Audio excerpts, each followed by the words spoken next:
واذكروا الله في أيام معدودات فمن تعجل في يومين فلا إثم عليه ومن تأخر فلا إثم عليه لمن اتقى واتقوا الله واعلموا أنكم إليه تحشرون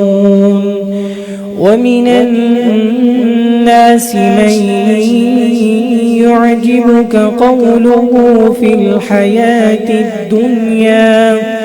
ويشهد الله على ما في قلبه وهو ألد الخصام وإذا تولى سعى في الأرض ليفسد فيها ويهلك الحرث والنسل والله لا يحب الفساد